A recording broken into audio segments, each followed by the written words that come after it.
Leaders of Poland, Norway and Denmark inaugurate the new Baltic pipeline amidst concerns of massive leaks along the Nord Stream pipeline. Officials in Germany and Denmark have issued a maritime warning following leaks in both the Nord Stream 1 and 2 pipelines in the Baltic Sea. The last day of voting in the so-called sham referendums in Russian-occupied regions of Ukraine comes to a close as the West says it won't recognise the results. In a move that Europe hopes will ease its energy crisis, leaders have inaugurated a new pipeline delivering gas from Norway to Poland. The Polish Prime Minister was joined by counterparts from Denmark and Norway, as well as EU representatives. It comes at a convenient time, as Europe is trying desperately to find new energy sources, and after Denmark and Sweden's discovery of a massive leak on the Nord Stream pipeline. Today we are entering a new era, an era of energy sovereignty, of energy freedom and of enhanced security, one of energy security and also of security in the broader sense of the word. This completion comes at a time of Russia's brutal war against Ukraine and Russia's manipulation of gas supplies to destabilize our energy market and our economies. So today, we in Europe together are sending a powerful message that Russia will not succeed. The project, which has been completed ahead of time, is an extension of an existing pipeline that will benefit mainly Poland, but also neighbouring states.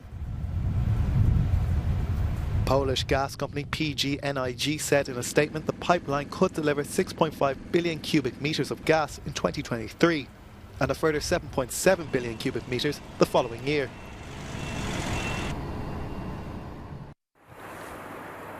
German and Danish authorities are investigating if a mysterious fall in pressure and leaks in the Nord Stream pipelines 1 and 2 were a possible attack. Leaks were first reported in Danish and Swedish waters on Monday from the cancelled Nord Stream 2 pipeline. Later, a loss of pressure was detected in the first one. The German daily Tagesspiegel, citing federal sources, said the events were unlikely to be a coincidence and were being considered as potential acts of sabotage. Neither pipeline is delivering gas from Russia to Germany at the moment. Nord Stream 2 was cancelled after construction was complete and Moscow halted supplies through Nord Stream 1 earlier this month. However, both pipelines were filled with gas. The Dutch Maritime Authority has issued a navigation warning as the spill could pose a danger to ships in the area and have established a 5 nautical mile perimeter around the pipeline. The owners of Nord Stream say it is impossible to say when the pipelines will be operational again.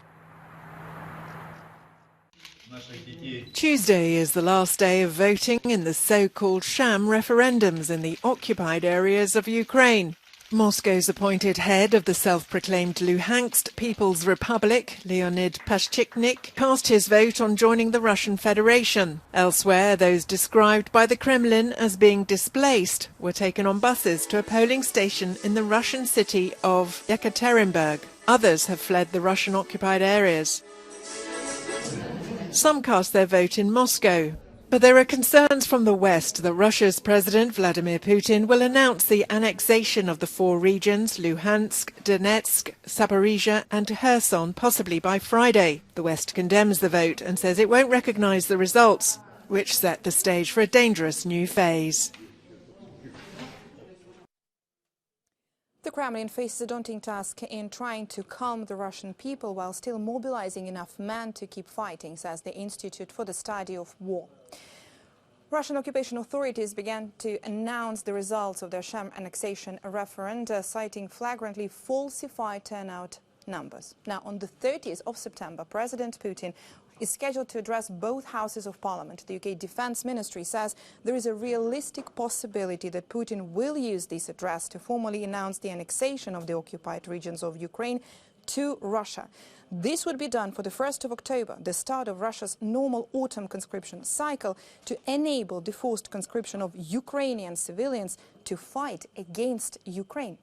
The UK Defence Ministry says Russia's leaders almost certainly hope that any accession announcement will be seen as a vindication of the so-called special military operation and will consolidate patriotic support for the conflict.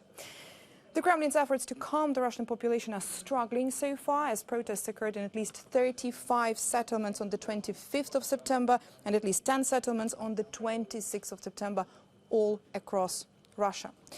Now, the Kremlin may be considering formally closing its borders or more formally restricting the movement of fighting-age men with the country to better implement partial mobilization. Estonia, Russia's neighbor, is conducting a 6-day snap military exercise for over 2,800 reservists. While authorities in Tallinn say there's no direct threat to the country, the move comes in the wake of Moscow's partial mobilization announced by Russian President Vladimir Putin last week. Today is the day our reservists have been integrated into the unit, and they are getting training for various weapons to refresh their ability to use them. Tomorrow is squad-level training, and after that, platoon-level training. During the SNAP exercise, we will refresh all the basic knowledge of our reservists and finish at platoon level. In a bid to keep Estonia's 30,000 military reservists ready for combat, the Baltic nation traditionally schedules random drills once a year.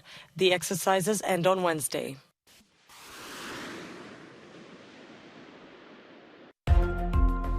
The British pound stabilized after hitting an all-time low against the dollar on Monday. A statement from the Bank of England disappointed markets following days of speculation after a mini-budget unveiled by the country's new economy minister, Kwasi Kwarteng. The sterling was worth $1.08 on Tuesday, an increase from its value of $1.03 24 hours prior.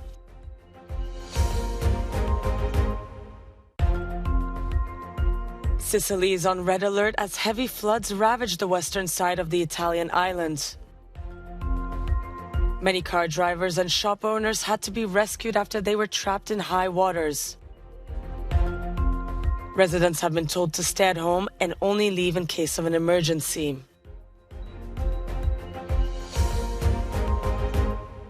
A 58-year-old man died after a huge storm caused massive flooding in the Spanish region of Murcia. The victim was sleeping in his home when violent floodwaters broke through the walls of his house, dragging him 300 metres down the road. The storm hammered the region with lightning, strong winds and record-breaking rain, up to 40.6 millimetres falling in just 10 minutes. High winds pummeled the northeast part of Iceland over the weekend, causing extensive damage. Close to half of the country was without electricity for a few hours on Sunday, and roads were closed across almost half of the eastern part of the country. The strong gales ripped through roofs and smashed car windows. No serious injuries have been reported so far. Giorgia Meloni's victory in Italy's elections has been cause for celebration for Europe's right-wing parties. Across the EU, political groups say they are keeping a close eye on the victory result and what it means for the future of the bloc. But as is often the case with the emotion around elections, false claims and misinformation have been spreading online. Now, this video claims to show that in Rome, a man climbed onto an administrative building and replaced the EU flag with the Italian tricolour flag. In the footage, you can see a crowd of supporters below him chanting their approval. Now, this video was widely shared online by known conspiracist groups, not just in Italy, but also in neighbouring France. Some people saying that after the elections, EU flags were being taken down as a sign of the victory for Italy's right-wing coalition. However, this video is outdated and it has nothing to do with Sunday's general election in Italy.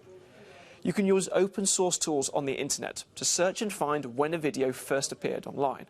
And here in the Cube, we came across the same exact footage, which, as you can see, dates back to December 2013, nearly 9 years ago.